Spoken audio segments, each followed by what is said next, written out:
Municipal కార్మికులు 13 మంది చనిపోయినారు కాబట్టి మేము దీక్షకు కూర్చున్నాము. 5 సంవత్సరాలుగా ఈ పని జరగడమే లేదు.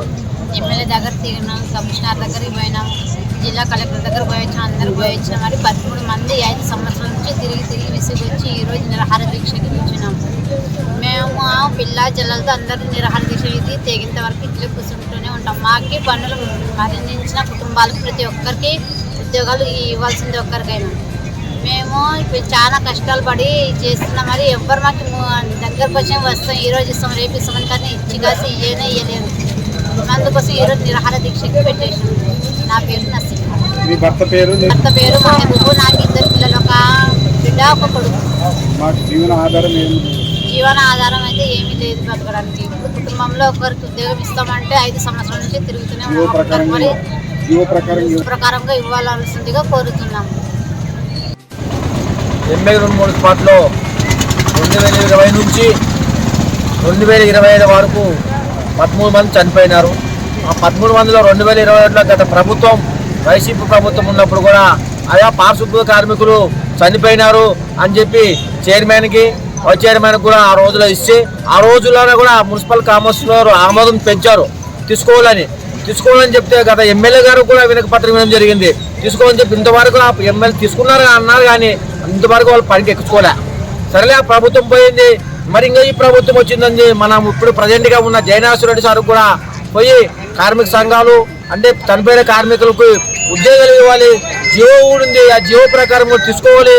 అట్లాగే రాష్ట్రంలోన కుటుంబ ప్రభుత్వం ఏర్పడినాక అంటే కొన్ని చోట్ల ఇచ్చినారు ఉద్యోగాలు, చనిపోయిన కుటుంబాల్లోన 5-6 చోట్ల ఇచ్చినారు. ఆదోని, డోను, అట్లా తాడిపత్రి అన్ని అవుట్లో కూడా ఉద్యోగాలు ఇచ్చినారు. మరి 807 మున్సిపాలిటీ కూడా ఎందుకు ఇవ్వలేదని మేము కార్మిక సంఘాలకు డిమాండ్ చేస్తున్నాం. అలాగే కార్మికులు చనిపోయిన వాళ్ళకి మనం ఇద్దరు చెప్పినట్ల యాక్సిడెంట్ చనిపోతే 5 లక్షలు, మామూలు చనిపోతే 2 లక్షలు జియో ఉంది. అది కూడా ఇంతవరకు ఎలాంటిది లబ్ధి పొందలే. ఇప్పుడు కూడా ఏదో చూపిస్తున్నారు కమిషనర్ కావచ్చు, ఎవరైనా అధికారులు, ప్రజాప్రతినిధులు. కమిషనర్ ఏమంటున్నారు, అయ్యో వచ్చింది, డిఎం ఆఫీసర్ అయ్యింది, కలెక్టర్ దగ్గర ఉంది, కంపల్సరీ విధుల్లోకి రావాలి, 10 రోజుల నుంచి వస్తుందని అబద్ధాలు చాలా దూరం చెప్పారు. ఇంతవరకు 3 ఏళ్ళు అయిపోయింది, ఇప్పటి వరకు చెప్పుకుంటే ఉన్నారు అబద్ధాలు, చుల్ల మాటలు, ఊగా మాట్లాడుతున్నారు, పంపిస్తున్నారు. దొనకొరకే ఇప్పుడు 5 సంవత్సరాలు అయింది కాబట్టి అందరూ మాట్లాడినాం, అందరూ మాటలు చెప్పినప్పుడు అర్థం చేసుకున్నాం. ఇప్పుడు వాళ్ళు కాలేదు కాబట్టి మేము ఈ రోజు నుంచి కూడా సమ్మెలేకపోతామని దీక్షలో రిలీజ్ చేస్తామని కూడా గత 11 రోజుల తర్వాత కూడా మేము కమిషనర్ గారికి వినతిపత్రం ఇవ్వడం జరిగింది. ఆ బేస్ చేసుకొని కూడా ఈరోజు మనము రిలీజ్ ప్రారంభం చేశాము. ఈరోజు ఉదయం కూడా కమిషనర్ అయిపోయింది, కలెక్టర్ గారు సిగ్నేచర్ ఓకే చేశారు. మీరు టెంట్ వేద్దని కూడా మాకు చెప్పడం జరిగింది. మేము అది కాదు, చాలా దూరం అబద్ధాలు చెప్పారు కాబట్టి మేము కంపల్సరిగా టెంట్ వేస్తాము. మీరు టెంట్ వేసే లోపల టెంట్ దగ్గరకు వచ్చి మీరు వాళ్ళు జాయినింగ్ రిపోర్టు, వాళ్ళకి ఏదో కాఫీ, కలెక్టర్ గారు ఉద్యోగాలు తీసుకోండి, కాఫీ ఇస్తే మేము టెంట్లో కూడా ఏ కూడా ఉపసంహరించుకోవడానికి రెడీ. కార్మిక సంఘాలు కార్మికులు ఉన్నారు, మీరు అది తీసుకోవడానికి కూడా మన మున్సిపల్ కమిషనర్ గారికి చెప్పడం జరిగింది. అంటే సరే అని చెప్పి వెళ్ళిపోయినారు. ఇప్పటికైనా మున్సిపల్ కమిషనర్ కావచ్చు, ప్రజాప్రతినిధి కావచ్చు, తక్షణమే చనిపోయిన కుటుంబాల కార్మికులకు విధులకు తీసుకోవాలా. గత మున్సిపాలిటీ తీసుకున్నారు, మరి ఎందుకు తీసుకోవాలి మున్సిపాలిటీ అంటే తీసుకోలేకపోతే ఉద్యమం పెద్ద ఎత్తున చేస్తాను. నా పేరు ప్రసాద్, ఐఎఫ్టీ జిల్లా అధ్యక్షుడు. ముందు చనిపోయినటువంటి 13 మంది కార్మికుల కుటుంబ సభ్యులతో రిలే నిరాహార దీక్షలు ప్రారంభించడం జరిగింది. 5 సంవత్సరాల నుండి చనిపోయిన కార్మికుల కుటుంబాలు రోడ్డు మీద ఉన్నాయి. అయ్యా వారికి ఉపాధి కల్పించండి అని చెప్పి మున్సిపల్ అధికారులను అయితేనేమి, ప్రజాప్రతినిధులను అయితేనేమి నిత్యం కలుస్తూనే ఉన్నాం. ఇదిగో ఇస్తాం, అదిగో ఇస్తాం, 10 రోజుల్లో అయిపోతుంది, 5 రోజుల్లో అయిపోతుంది, వారంలో అయిపోతుంది అని కాలయాపన చేస్తున్నారు. 2021లోనే కౌన్సిల్లో వీరికి ఉద్యోగాలు ఇవ్వాలని చెప్పి ఆమోదించడం జరిగింది. అలాగే వేరే మున్సిపాలిటీస్లో ఎక్కించుకున్నటువంటి వారి లిస్టులు కూడా కొన్ని చోట్ల మేము సంపాదించడం జరిగింది. వాటిని కూడా అయా కొన్ని మున్సిపాలిటీలు ఎక్కించుకున్నారు, మరి వీరు కూడా ఉపాధి కల్పించండి, వారు పనులు లేక పస్తులు ఉండాల్సినటువంటి పరిస్థితిలో ఉన్నారని ఎన్నిసార్లు అధికారులకు ప్రజాప్రతినిధులను మేము కలిసినప్పటికీ వాళ్ళకి న్యాయం జరగలేనందువలన 11వ తారీఖున మా కమిషనర్ గారికి సమ్మె నోటీస్ ఇవ్వడం జరిగింది. దశల వారీగా 12వ తారీఖున అంబేద్కర్ గారికి వినతిపత్రం ఇవ్వడం జరిగింది. అలాగే 13వ తారీఖు వైస్ చైర్మన్ గారికి వినతిపత్రం ఇవ్వడం జరిగింది. మరి అలాగే ప్రతి క్లస్టర్ కార్మికులకు కూడా మన యొక్క కార్మికుల తరఫున రిలే దీక్షలు కార్మికులకు ఏ చట్టాలైతే ప్రభుత్వం కల్పించిందో ఆ చట్టాలకు లోబడి శాంతియుతంగా రిలే నిరాహార దీక్షలు చేస్తున్నాం. కాబట్టి ఇక్కడ ఉన్నటువంటి లోకల్ ఎమ్మెల్యే గారు అయితేనేమి, మా కమిషనర్ గారు అయితేనేమి వీళ్ళ సమస్యను త్వరగా పరిష్కరించి వారికి ఉద్యోగాలు ఇవ్వాలని చెప్పి మేము కోరుకుంటున్నాం. ఇక్కడ టెంట్లోకి వచ్చి వారికి నియామక పత్రాలు ఇచ్చి నిమ్మరసంతో దీక్షలు విరమింపజేయాలని చెప్పి మా కమిషనర్ గారిని మేము కోరుకుంటున్నాం. కనుక కమిషనర్ గారు, ఎమ్మెల్యే గారు స్పందించాలా, కార్మికులకు న్యాయం చేయాలి. అలాగే ప్రమాదవశాత్తు చనిపోయినటువంటి వారికి 5 లక్షలు, అనారోగ్యంతో చనిపోయినటువంటి కార్మికులకు 2 లక్షలు ఇవ్వాలని జీవో ఉంది. వారికి ఉద్యోగంతో పాటు ఎక్స్గ్రేషియా కూడా ఇవ్వాలని చెప్పి తెలియజేస్తూ, నా పేరు శివకృష్ణ, నేను ఎమ్మెగనూరు మున్సిపల్ పారిశుద్ధ్య కార్మికుడిని, ఏటీసీ నాయకుడిని. పేరు ప్రసాద్. మా ఆయన 10 సంవత్సరాల కింద పని చేసినాడు, చనిపోయినాడు. మాకు తినడానికి తిండి లేదు, పిల్లలు చదివించుకోవడానికి అవకాశం లేదు.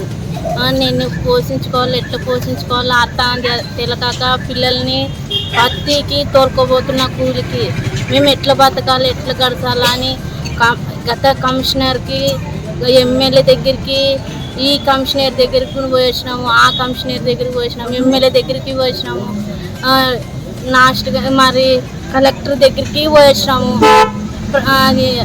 ఇదిగో అదిగో అని చెప్తూనే ఉన్నారు. ఈ నెల రేపు నెల అనుకుంటూనే ఉన్నారు. ఇంకా అడుగుతూనే ఉన్నాము, అది వచ్చిందమ్మా, ఈ నెల ఎక్కించుకుంటాం, ఈ రేపు నెల ఎక్కించుకుంటాం అంటున్నారు. ఇంకా ఇంతవరకు ఎక్కించుకునేకి లేదు. మాకు ఎక్కించుకునేంత వరకు ఈ దీక్ష అయితే ఆపేది లేదు. ఎక్కించుకున్నక్కలు కూడా కూర్చుంటాము. ఎక్కించుకొని పోతే ఎక్కడంటే సంతోషమే, ఎక్కించుకోలేకుంటే మేము ఇట్లే తిరుగుతూనే ఉంటాముగా. నాయకులు సపోర్ట్ ఉన్నదానికి మేము మద్దతుగా ఉన్నాము. వాళ్ళు వచ్చి మద్దతు ఇస్తేనే కదా మాకు ఇంత తోడు అని మేము ఇది చేస్తున్నాము. మేమేది వాళ్ళది ఏ ఆస్తి అడగలే, అంతస్తులు అడగలే. మాకు ఏది మా భర్తల పని కోసమే. మా భర్త ఉంటే మాము పిల్ల తల్లి చదువులు, పిల్లలకి భవిష్యత్తు బాగుంటుంది కదా అని మేము అదే ఆలోచిస్తాం. కానీ వాళ్ళని ఏది అడగలేదు. మా భర్తలు పోయిందానికి మేము అడుగుతున్నాం అంతే. మాకు హక్కు ఉంది కాబట్టి, మాకు హక్కు లేకుంటే మేము అడగము కూడా, అర్హత కూడా లేదు మాకు అడగడానికి కూడా. ఇది ప్లేస్లో కూర్చోడానికి కూడా అర్హత లేదు. మా భర్తలు పోయిందానికి మేము అడుగుతున్నాము. ఇది ఇచ్చినందుకు నా పేరు ఫాదర్. నమస్కారం. గత కొద్ది కాలంలో ఏపీ మున్సిపల్ వర్కర్లుగా ఇక్కడ ఎమ్మెగనూరు పట్టణంలో పని చేస్తూ వైసీపీ ప్రభుత్వంలోనే 13 మంది కార్మికులు చనిపోయినారు. అప్పటి నుంచి దాదాపు 4-5 సంవత్సరాలుగా వస్తుంది. ప్రతి ఒక్కరి దగ్గరికి తిరిగినాం. ప్రతి ఒక్క గత కాలంలో వైసీపీ ప్రభుత్వం ఉన్నప్పుడు చెన్నకేశ్వరరెడ్డి దగ్గరికి పోయినాం. అక్కడ సార్ మా పరిస్థితి ఇది జరిగింది, మాకు కావాలి అని నోరు తెరిచి మరీ అడిగినాం. ఈరోజు రేపు ఎల్లుండి వచ్చే నెల తిరగా నెల అని తిప్పుతూనే ఉన్నారు. సరే సరే వస్తుందనే ఆశతో ప్రతిరోజు తిరిగిన కాలే ఉన్నాయి కానీ ఆగిన కాలంటూ లేదు. ఎంతగా అడుగుతున్నాం కానీ మళ్ళీ కొద్ది రోజుల తర్వాత ప్రభుత్వం చేంజ్ అయింది.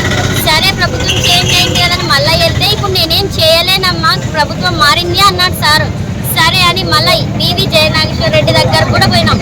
ఆ సార్గో ఈరోజు రేపు ఈ నెల వచ్చే నెల రేపు నెల ఇదే చెప్తున్నారు. ఇదే జరుగుతుంది కానీ గత 5 సంవత్సరాల నుంచి మా పరిస్థితులేమి, మా బతుకులు చాలా హీనంగా ఉన్నాయి. ప్రతి ఒక్కరికి 13 మంది కుటుంబంలో ఒక్కొక్కరికి ఉద్యోగం ఇస్తే కష్టపడి చేసుకొని తినడానికి మాత్రమే ఆశిస్తున్నామే కానీ వాళ్ళ ఆస్తులు కానీ అంతస్తులు కానీ మాకంటూ ఏది వద్దు. ఇక్కడ ప్రతి ఒక్కరు 5 సంవత్సరాల నుంచి అడిగి అడిగి అలసిపోయి ఇప్పుడు ఏం చేయలేక కార్మిక సంఘాలను పట్టుకొని ఈ దీక్షని ప్రారంభించడం జరిగింది. ఈ దీక్షలో కూర్చున్నందుకన్నా వాళ్ళకి మా మీద కనికరం వచ్చి ఈ దీక్షలో మాకు జాయినింగ్ అర్జీ కానీ ఇస్తే మేము దాన్ని తీసుకొని మనస్ఫూర్తిగా ఈ దీక్షని విరమిస్తాం. కాదని అంటే ఇదే దీక్షని మళ్ళా పెద్ద ఎత్తున కొనసాగించడానికి కూడా ముందడుగు వేస్తామని కోరుకుంటున్నాం.